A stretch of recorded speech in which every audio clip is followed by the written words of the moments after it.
kita kena bersedia. Kalau anak kita nak 2 orang, 3 orang, 4 orang, 5 orang, ini adalah allocation yang kena ada bila kita dah pension nanti. Assalamualaikum warahmatullahi wabarakatuh. Selamat datang ke rancangan Hacks. Alhamdulillah, ada episod yang ke-29 dan hari ni sangat special sebab apa? Sebab hari ni 1 Syawal Yeah. 1 Syawal kita datang set kan, macam tak ada kerja kan.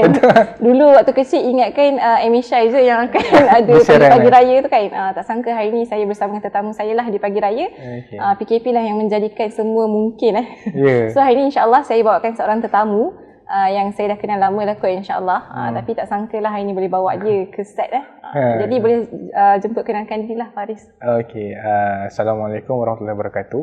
Saya Faris Murtada bin Fazial. Okey, umur 29 tahun, berkahwin, ada seorang anak lelaki dan seorang anak perempuan. Dan saya ni satu teman pengajian lah dengan Hanifah dekat tempat Jordan dulu. Itulah ini senior saya lah kan. Senior walaupun sama umur kan. Macam tu lah. Jadi kalau lah kan biasanya kalau orang kenal Faris, orang akan cakap mesti nak cakap pasal something yang berkaitan dengan industri yang Faris dah join which is perbankan. Tapi hari ni kita tak nak bawa pasal perbankan. Tapi saya nak bawa Faris untuk sembang dan sharekan dengan korang semua tentang satu perkara yang Faris pernah share dekat saya dulu. Which is waktu saya balik grad dulu, saya ada pergi satu program. Lepas tu Faris ni dia jadi speaker. Sampai sekarang saya teringat ingat apa yang dia cakap.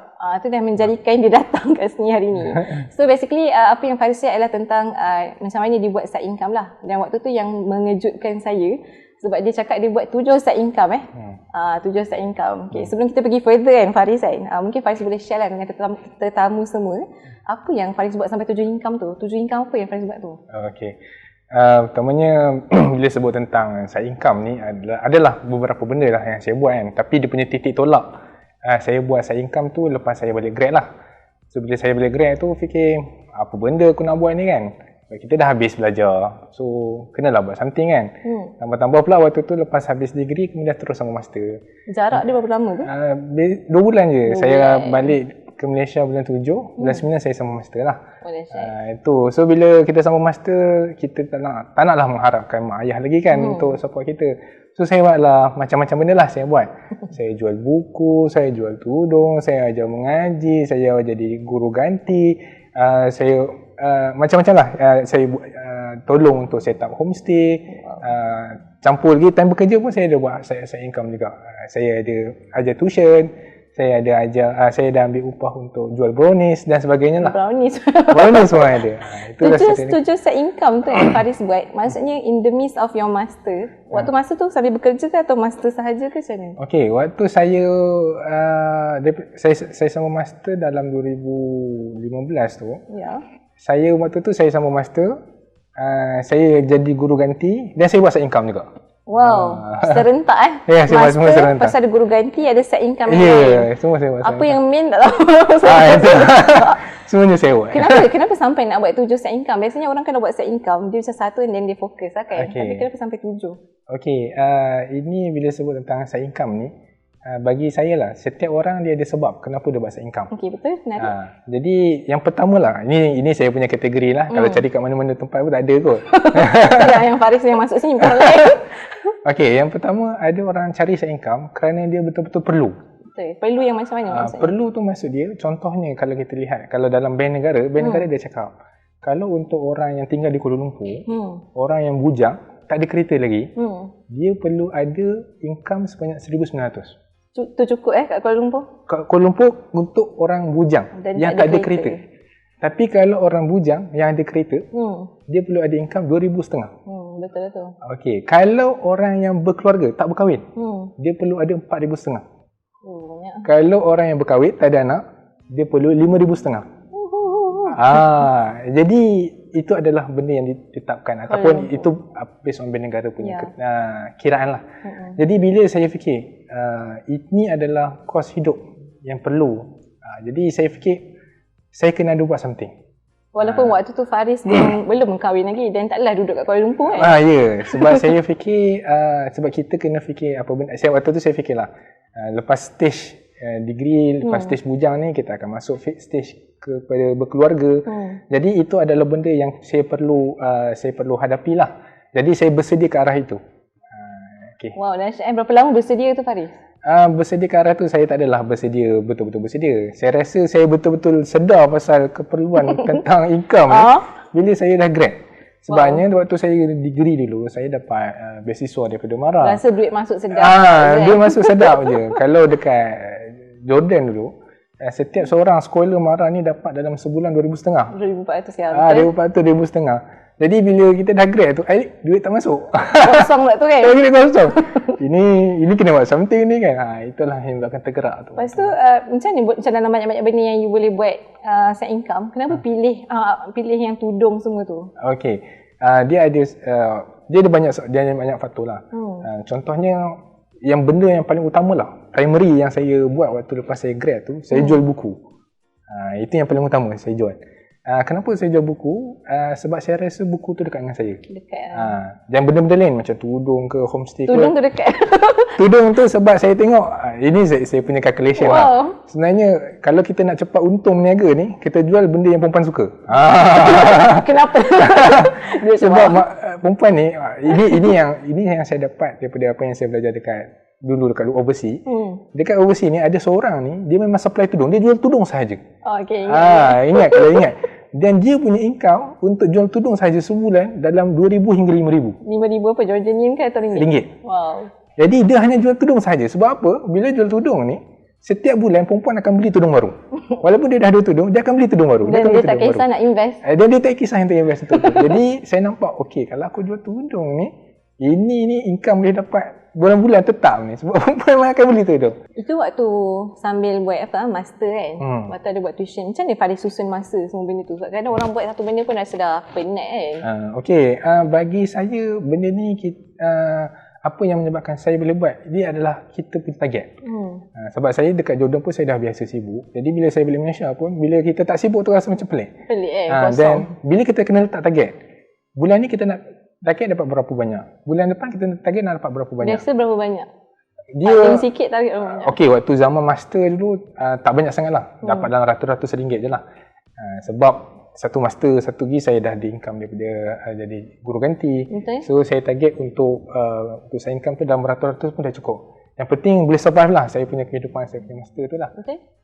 Cuma bila masuk alam kerjaya, alam kerjaya ni saya push lebih sikit.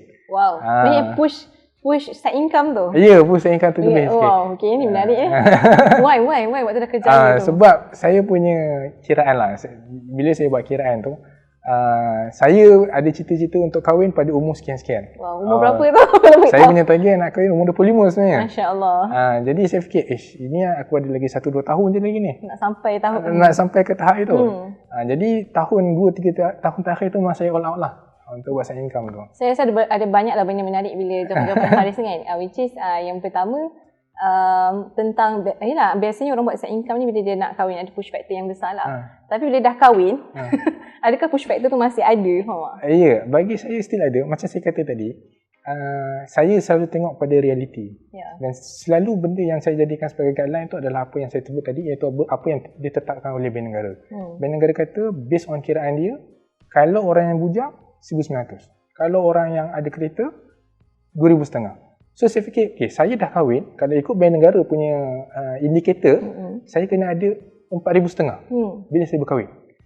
So itu adalah nilai ataupun income yang saya perlu dapat bila saya dah berkahwin. So benda tu yang akan push lagi saya punya keadaan lah untuk saya terus buat side income. Dan juga ada N punya result ataupun N punya target, iaitu persediaan waktu pencen. Wow, dah pandang jauh ke depan Maksudnya bukan untuk memenuhi something yang kita perlu pada waktu sekarang je, tapi ke depan lah. Betul. Sebab kalau ikut kiraan Bank Negara, untuk orang pencen, ini adalah data pada 2019. 2019? Tak tahu sekarang kan? Bukan sekarang ni. 2019 bagi seorang yang pencen, dia kena ada RM3,090. Sebulan. Wow, banyak. Jadi kita tengok RM3,090 tu untuk sebulan. Katakanlah dia pencen pada umur 55 tahun. Dia hidup lagi 20 tahun. Katakanlah 55 sampai 75 tahun, dia ada 20 tahun lagi. Kalau sebulan, dia perlukan RM3,000. Setahun, dia perlukan RM3,600. Kalau untuk 20 tahun, dia perlukan dalam RM72,000.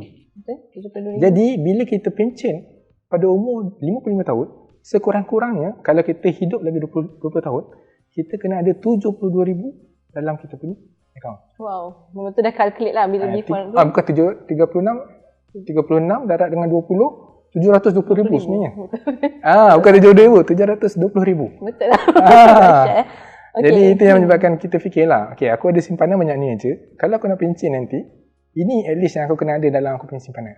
Itu baru macam pasal pencen apa yang kita perlukan kan. Maksudnya belum tentang anak-anak yang dah lahir dan pendidikan dan seterusnya. Betul. Anak kalau nak kahwin saja anak dah habis dalam 20,000, habis dalam 30,000. Sakit tak kira lagi. Ya, tak kira sakit lagi, dan itu tak kira juga kalau kita masih ada pembiayaan perumahan yang belum bayar. So biasanya orang buat pembiayaan perumahan dalam 35 tahun. Katakanlah dia beli rumah pada umur 30 tahun, dia masih perlu bayar dekat bank sampai umur 65 tahun. Masya-Allah. Jadi kalau dia pensiun umur 55, dia dah 10 tahun lagi dia nak kena bayar. Jadi kalau rumah tu dia bayar sebulan dalam 1,000, 2,000, jadi macam mana dia nak cari duit untuk bayar? Dia tambah lagi lah pencen punya duit tu kan. Dahsyat kalau anak ramai. Tapi anak tu bukanlah beban kan. Jadi kita sebagai seorang orang yang bersedia ke arah perkahwinan. Daripada awal kan. Bila macam Faris cakap tadi kan, Faris dia terfikir benda tu bila dah lepas degree kan. Kalau kita boleh putar balik masa, kita mesti nak start awal kan. Bila zaman degree. Sebab degree tu banyak masa yang leisure kan. Betul. Okay, so macam bila dah masuk sampai waktu kerja, Faris cakap Faris still buat side income kan. Mungkin boleh share sikit secara ringkas apa side income masih Faris teruskan waktu dah buat kerja. Okey, bila saya bekerja, saya punya hakikat dia saya kerja bank. Bila saya kerja bank ni, siapa yang pernah kerja bank ni tahulah, nature kerja bank ni balik malam. Jadi apa yang saya buat, lepas saya kerja bank tu, saya balik, saya ajar tuition. So saya balik, saya sampai rumah waktu tu dekat Gombak dalam pukul 7 malam, 8 malam.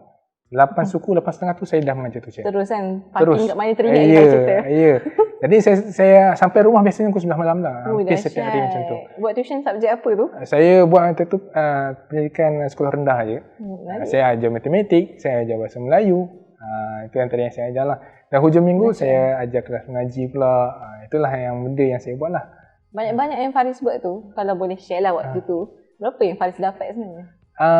Saya kumpul-kumpul tu boleh cecah 1,000 lah. 1,000 sebulan? Ya. Side income? Ya, side income. Menarik Okay, so nak tanya lah kan, bila you buat, kita kadang-kadang ada benda yang bertembung lah. Bila kita buat ada main income and then ada side income. Kadang-kadang bila buat side income ni seronok pula dapat banyak kan. Orang kata macam nanti kita terflashlight sangat yang side income ni sampai terkubur yang main income ni. Apa pendapat Faris?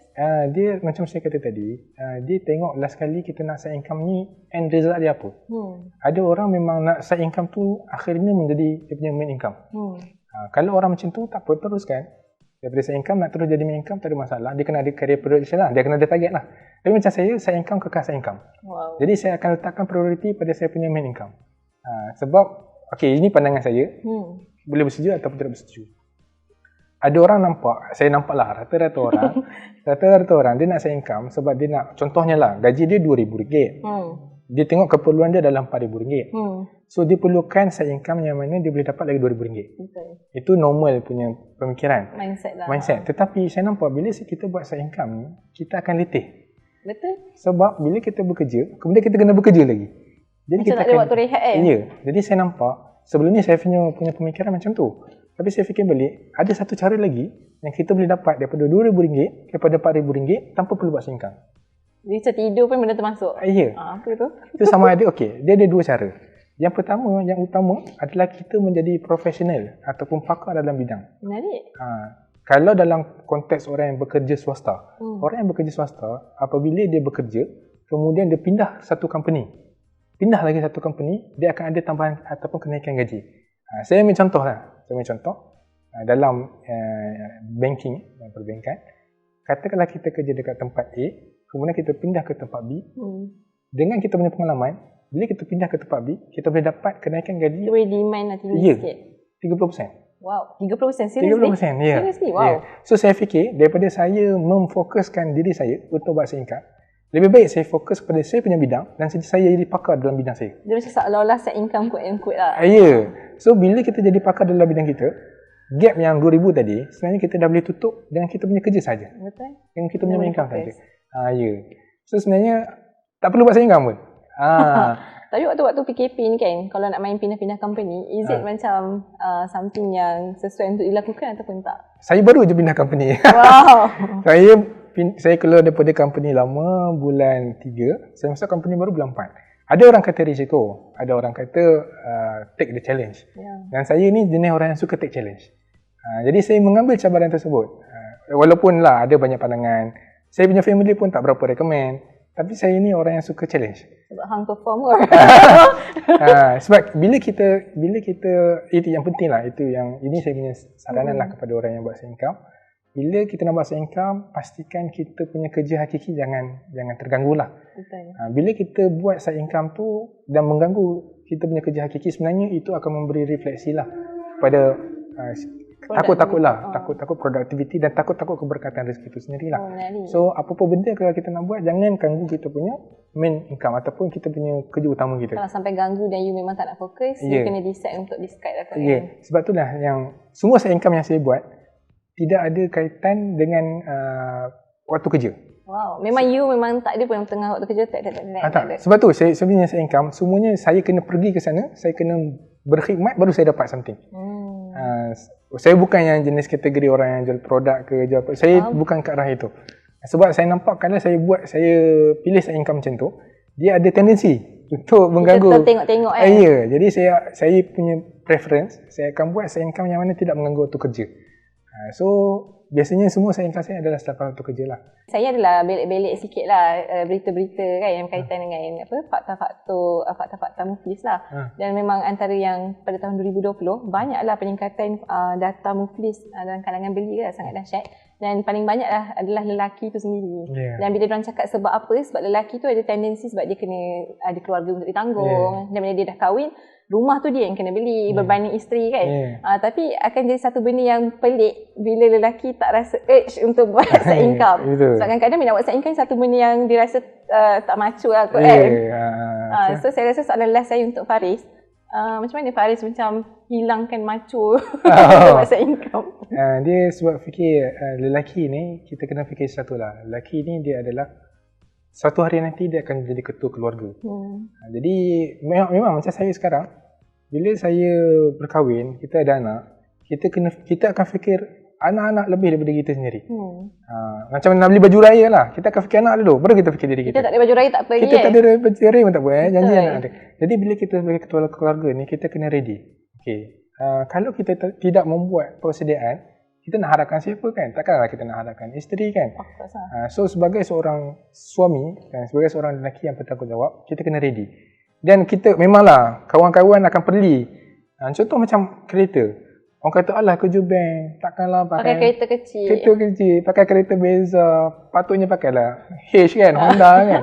Tapi kita kira saya punya gaji, saya boleh nak beli kereta yang mahal. Tapi kita kena kira, kita ada kereta, kita ada rumah, kita ada anak-anak, kita ada isteri.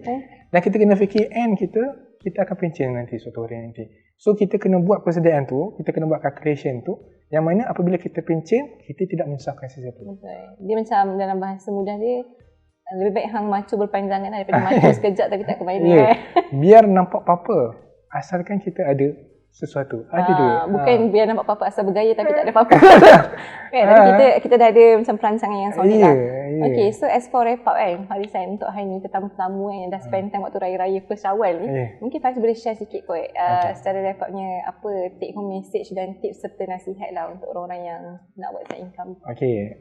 Untuk orang-orang yang nak buat side income lah, saya ada cadangan lah yang mungkin kita boleh sama-sama praktikan. Yang pertamanya, bila kita nak buat side income ni, kita pastikan sumber side income kita adalah daripada sumber yang halal. Allah ada sebut dalam satu hadis yang diriwayatkan Ibnu Mas'ud, min malihi maktasabah. Daripada harta dia, dari mana dia dapat benda tu. Pastikan side income kita daripada sumber yang halal. Yang kedua, janganlah side income kita memberi kesan kepada kita punya kerja utama, kerja asasi kita. Sebab apa? Kita akan dipertanyakan tentang amanah yang kita terima. So kita dah terima amanah dengan kerja utama kita, janganlah kita abaikan. Itu yang kedua. Yang ketiga, bila kita buat side income, jangan sampai ianya memberi kesan kepada perkara yang lain. Contohnya apa? Contohnya macam keluarga. Kita buat kerja side income, tinggalkan keluarga ataupun tinggalkan benda-benda yang fardu. Solat. Jangan. Sebab kita boleh buat side income sampai pukul 12 malam. Tapi dia masuk sampai 1 pagi, 2 pagi, tapi subuh tak bangun. Nak apa sebenarnya? Sebenarnya kita nak apa kan? Kita nak keberkatan ke kita nak apa? Seterusnya, yang tips yang terakhir lah saya kata, bila kita dapat something tu, jangan lupa untuk keluarkan zakat ataupun keluarkan sedekah. Harta yang kita dapat sebagainya adalah milik orang lain. Keluarkan dalam bentuk zakat ataupun sedekah. So siapa-siapa yang belum bayar zakat pendapatan boleh mula bayar zakat. Walaupun tak kena lagi kan. Walaupun kita tak boleh kena, start untuk boleh. bersihkan harta tu.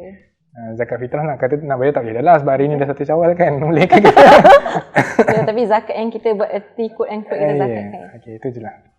Pada waktu hari raya, orang kata hari yang kita kembali kepada fitrah ni, saya rasa memang betul-betul rasa terkembali kepada fitrah bila Faris dia sentuh memang first kali adalah tentang maksudnya tentang solat tu, keberkatan. Tadi apa yang first tadi? Tentang untuk harta tu harta yang halal. Kena halal. Sebabnya ramai orang memang bila dia bila nampak harta tu ke depan, dia macam dah tak apalah, aku yang nak hidup. Betul. Kalau aku tak buat benda ni, kau nak bagi aku duit ke? Betul. Tapi kita kena ingat memanglah orang tak bagi kau duit. Tapi Allah yang bagi. So benda tu kita sangat kena jaga. 4 perkara memang nak kena tengok. Setiap satu persatu lah. Satu lagi last lah. Kenapa saya banyak bersedia lah. Sebab saya fikir kan, satu hari nanti bila kita hidup makan gaji, kita akan ada tendensi terpaksa mengikut apa benda yang bos kata. Betul. Bos kata percaya A, kita akan buat A. Sebab apa? Sebab kita punya kewangan bergantung pada kita punya kerja lah. Betul. Jadi apa yang saya buat, saya bersedia. Kalaulah saya tak bersetuju, contohnya bos suruh buat benda yang kita tak suka. Pecah amanah ke, mencuri ke, menipu ke. Against benda tu lah. Kita against dengan benda tu. Tapi sebabkan kita makan gaji, kita tak boleh tak ada pilihan. Ya. Jadi bila saya dah ada reserve duit, bila masa saya tak bersetuju, saya boleh terus keluar. Saya tak kisah. So apa yang saya buat sekarang ni, saya pastikan saya ada dalam 6 bulan gaji, hingga setahun gaji. Jadi kalau saya kena buang ke, saya kena resign ke, saya boleh survive dalam 6 bulan hingga setahun lah. Itu yang saya buat. Okay. So as for penutup, mungkin korang kata Faris ni bolehlah kerja bank semua kan. Tapi sebelum dia kerja bahagian sektor perbankan, dia bermula business income ni daripada zaman dia study lagi kan. So memang korang tak ada sebab. Kalau korang nak buat, korang buat. Kalau korang tak nak buat, korang takkan buat lah. Carilah segala ruang yang ada untuk buat dan prepare untuk masa ke depan. Jadi biasanya kat hujung-hujung ni kita ada hashtag kan Faris kan. Okay, so apa hashtag kita kali ni? Hashtag 7 set income. Saya nak tambah lah hashtag set income barokah lah. Saya terkesan dengan Ustaz Faris hari ni. Jadi insyaAllah terima kasih yang Faris datang hari ni. InsyaAllah kalau ada apa-apa lagi boleh datang lagi. Dan untuk penonton semua, jangan lupa subscribe ke. Dah subscribe ke Faris? Dah. InsyaAllah jangan lupa subscribe ke semua channel TV Ikram. Kita ada Facebook, Twitter, kita ada podcast yang terbaru. Lepas tu kita ada YouTube, so kita ada Instagram lah insyaAllah. Tengok dan sebarkan kebaikan, jangan kumpul pada diri anda sahaja. Dan selamat memaknakan Aidilfitri yang penuh barakah dan selamat Hari Raya. Assalamualaikum warahmatullahi wabarakatuh. Jumpa anda di episod yang seterusnya. Terima kasih datang. Bersama membina masyarakat.